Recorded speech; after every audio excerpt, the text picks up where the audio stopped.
Everyone, आज हम पढ़ेंगे पार्ट 3 में हम पढ़ेंगे विद्रोही शक्ति सिंह। इसके लेखक कौन है? श्री विशंभर नाथ शर्मा कौशिक। चलिए आइए हम पढ़ते हैं। मान जाओ तुम्हारे उपयुक्त यह कार्य न होगा। चुप रहो, तुम क्या जानो, इसमें वीरता नहीं अन्याय है। बहुत दिनों की धधकती हुई ज्वाला आज शांत होगी। शक्ति सिंह ने एक लंबी सांस फेंकी और अपनी पत्नी की ओर देखा। छी छी, कलंक लगेगा, अपराध होगा, अपमान का बदला लूंगा, प्रताप के गर्भ को मिट्टी में मिला दूंगा, आज मैं विजयी होऊंगा, बड़ी दृढ़ता से कहकर शक्ति सिंह ने शिविर के द्वार पर से देखा। मुगल सेना के चतुर सिपाही अपने अपने घोड़ों की परीक्षा ले रहे थे। धूल उड़ रही थी। बड़े साहस से सब एक दूसरे में उत्साह भर रहे थे। निश्चय ही महाराणा की हार होगी। 22,000 राजपूतों को दिन भर में मेरे द्वारा बुलाई गई मुगल सेना काट कर सूखे डंठल की भांति गिरा देंगी, साहस से शक्ति सिंह ने कहा।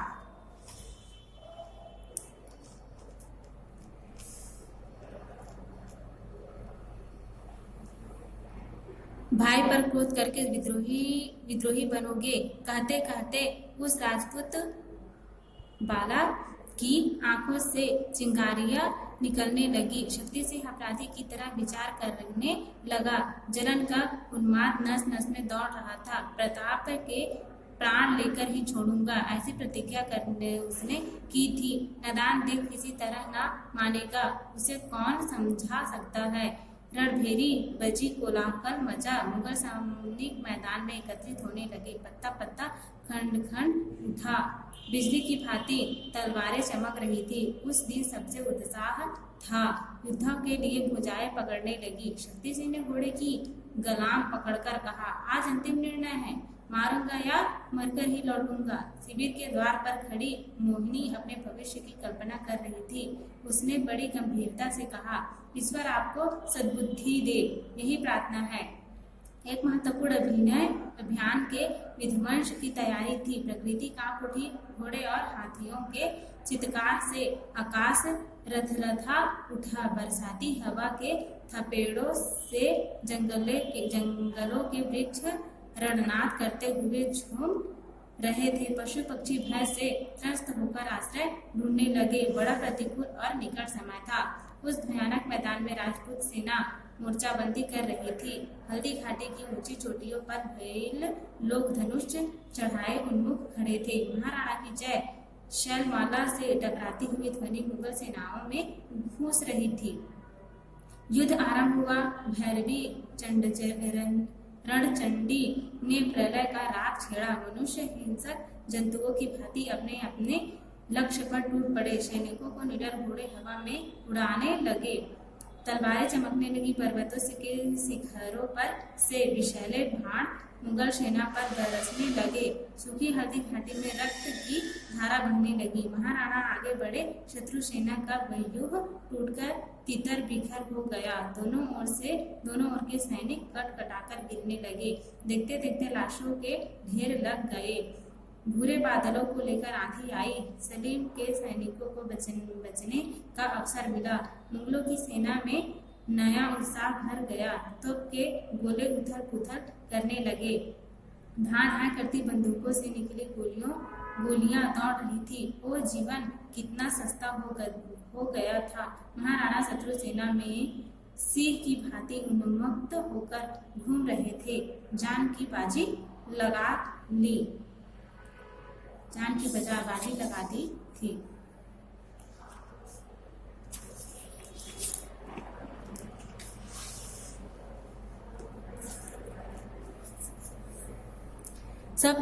वे सब तरफ से घिरे थे।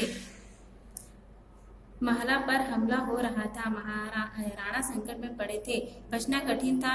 7 बार घायल होने पर भी पैर उखड़े नहीं। मेवाड़ पर सौरभ्य इतना दुर्बल नहीं था। मानसी की कुमंत्रण सत्य सिद्ध होने वाली थी। ऐसे आपत्ति काल में वह वीर सरदार सेना सहित वहां कैसे आया? आश्चर्य से महाराणा ने उसकी ओर देखा और मन्ना जी ने उसके मध्यस्थ में मेवाड़ के राज चिन्ह को उतार कर स्वयं धारण कर लिया। राणा ने आश्चर्य और क्रोध से पूछा, अरे यह क्या? आज मरने के समय एक बार राज चिन्ह धारण करने की बड़ी इच्छा हुई है। हंसकर मन्ना जी ने कहा। राणा ने उसकी उन्मादपूर्ण हंसी में अटल धैर्य देखा। मुगलों की सेना से शक्ति सिंह इस चातुरी को समझ गया। उसने देखा घायल प्रताप रण क्षेत्र से जीते जागते निकले चले जा रहे थे और वीर मन्ना जी को प्रताप समझकर मुगल उधर ही टूट पड़े। उसी समय दो मुगल सरदारों के साथ महाराणा के पीछे पीछे शक्ति सिंह ने अपना घोड़ा छोड़ दिया। खेल समाप्त हो रहा था। स्वतंत्रता की बलि दे दी पर सन्नाटा छा गया। जन्मभूमि के चरणों पर मर मिटने वाले वीरों ने अपने को उत्साह गर्व कर दिया था। 22,000 राजपूत वीरों में सेना केवल 8,000 बच गए थे। विद्रोही शक्ति सिंह चुपचाप हंसता हुआ अपने घोड़ों पर चढ़ा चला जा रहा था। मार्ग में शव कटे पड़े थे। कहीं भुजा शरीर से अलग पड़ी थी, कहीं धड़ कटा हुआ था। यही खून से लथपथ मस्तक भूमि पर गिरा हुआ था। कैसा परिवर्तन है! 2 घड़ियों में हंसते बोलते और लड़ते हुए जीवित पुतले कहाँ चले गए? ओह, ऐसे निरीह जीवन पर इतना गर्व! शक्ति सिंह की आंखें ग्लानि से छलछला गई। वे सब भी राजपूत थे, मेरी ही जाति के खून थे। हाय रे, मेरा प्रतिशोध पूरा हुआ। क्या सच में पूरा हुआ? नहीं, यह प्रतिशोध नहीं, अब अधम शक्ति। अरे, यह तेरे चिरकार के लिए पैशाचिक आयोजन था। तू भला पागल, तू प्रताप से बदला लेना चाहता था। उस प्रताप से जो अपनी स्वर्गदपी गरियसी जननी जन्मभूमि की मर्यादा बचाने वाला था। वह जन्मभूमि जिसमें अन्न जल से तेरी नसें भी फूली फली है। अब भी माँ की मर्यादा का ध्यान कर। सहसा धाय गोलियों का शब्द हुआ। चौंककर शक्ति सिंह ने देखा, दोनों मुगल प्रताप का पीछा कर रहे थे। महाराणा का घोड़ा लस्त पस्त होकर झूमता हुआ गिर रहा था। अब भी समय है। शक्ति सिंह के हृदय में भाई की ममता उमड़ पड़ी। फिर एक आवाज हुई, रुको।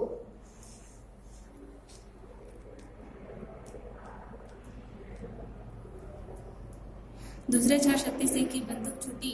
पलक मारते दोनों मुगल सरदार जहां के तहां ढेर हो गए। महाराणा ने क्रोध से आंखें चढ़ाकर देखा। वे आंखें पूछ रही थी, क्या मेरे प्राण पाकर निहाल हो जाओगे? इतने राजपूतों ने खून से भी तुम्हारी हिंसा तृप्त नहीं हुई, किंतु यह क्या? शक्ति सिंह तो महाराणा के सामने नमस्तक खड़ा था। वह बच्चों की तरह फुट फुट कर रो रहा था। शक्ति सिंह ने कहा, नाथ सेवा का ज्ञान में भूल गया था। आज्ञा हो तो इन चरणों पर अपना सिर चढ़ाकर प्रायश्चित कर लूं। राणा ने अपनी दोनों बाहें फैला दी। दोनों के गले आपस में मिल गए। दोनों की आंखें स्नेह की वर्षा करने लगी। दोनों के हृदय गदगद हो गए। प्रताप ने उस डबडबाई हुई आंखों से ही देखा। उनका चिर सहचर प्यारा चेतक दम तोड़ रहा था। सामने ही शक्ति सिंह का घोड़ा तैयार है। शक्ति सिंह ने कहा, भैया अब आप विलंब न करें, घोड़ा तैयार है। राणा शक्ति सिंह के घोड़े पर सवार होकर उस दुर्गम मार्ग को पार करते हुए निकल गए। श्रावण का महीना था। दिन भर की मारकाट के पश्चात रात्रि बड़े सुनसान हो गई थी। शिविरों में से महिलाओं के रुदन की करुण ध्वनि हृदय से हिला देती थी। हजारों सुहागिनों के सुहाग उजड़ गए थे। उन्हें कोई ढांढन बांधने वाला न था। वो तो केवल हाहाकार चित्कार कष्टों का अंबार। शक्ति सिंह अभी तक अपने शिविर में नहीं लौटा था। उसकी पत्नी भी प्रतीक्षा में विकल थी। उसके हृदय में जीवन की आशा निराशा क्षण क्षण उठती गिरती थी। अंधेरी रात में काले बादल आकाश में छा गए थे। एकाएक उस शिविर में शक्ति सिंह ने प्रवेश किया। उसके कपड़े खून से तर थे। पत्नी ने कौतूहल से देखा, प्रिय नाथ, तुम्हारे मनोकामना पूर्ण हुई। मैं प्रताप के सामने परास्त हो गया।